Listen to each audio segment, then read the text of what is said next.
Chapter 1. Tamika. Bronx West, a high school classroom, a late October Thursday morning, 27 days before the hanging. Everybody's eyes were like, say what? The teacher said the word again, taphophobia. Spelling bee. Hate it scale rating, somewhere between scrubbing toilets and PMS, say 8 out of 10. The big-boned girl in the corner didn't speak in front of crowds. She would write her answer on the board, or be dumb.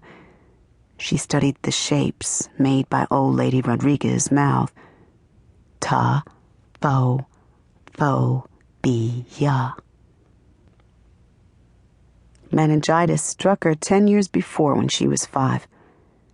Technically, her hearing loss was moderately severe, what lawyers looking to sue hospitals pegged 50% deficient. Being halfway to sound was like never being able to catch your breath.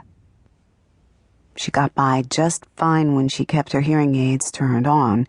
She didn't much. The machines were what city services could give her. Old technology that jug-handled her ears and rattled her with phone and radio static, a high-pitched whir. They sharpened and dulled everything at the same time, the way water will just below the surface.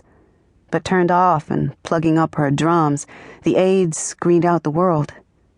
She lived for this silky silence. "I've seen more activity at sleep clinics," Teach said. "Somebody stand and deliver. Tamika Sykes, save us." Tamika rolled her eyes. Mika? Call her Mik, like Nick. Her thick hip caught a desk corner as she hopped over the outstretched foot of the pretty girl Chanel, just back from juvie. Word was, Shaw kept a box cutter tucked into her sock, its blade home-ground plastic to sneak it through the metal detector, but sharp enough to slash and spill some gal's cowhide backpack last week. Mik stabbed the blackboard with fresh chalk and spun back to her seat. She propped her head on stacked fists and closed her eyes. She was up late again last night doing her secret thing, slinking away into her dream world, drawing. Add to the no-sleep night, a sugar hangover to pound the gray out of her dome. She'd washed down a box of Fig Newtons with a snuck beer. Eyes shut, she saw what she drilled into the slate. TAPHOPHOBIA.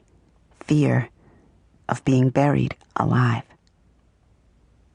At lunch, another outcast bum-rushed her loner spot under the stairs.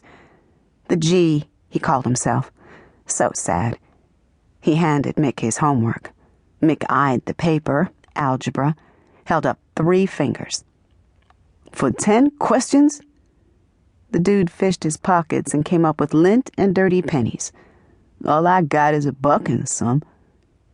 Mik squinted, taking in the G. Thick glasses bugged his eyes. A mouthful of metal failed to tame his buck teeth. That twisting sting pitted her stomach.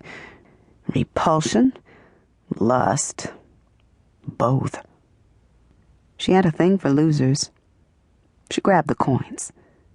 "Yo, I like y'all's braids bunched like that," he said. "Cat's ears is crazy sexy." Mom had rolled them that morning as Mik ate breakfast, an annoying ritual. Mik fought a blush as she flipped up her phone.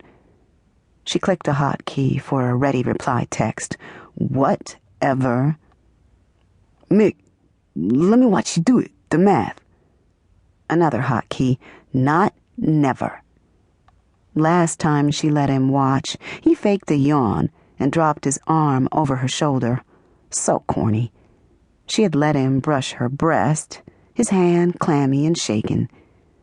That was either too disgusting or too exciting, and she'd nailed him, elbow to ribs. "Y'all are mad beautiful. Y'all are blind."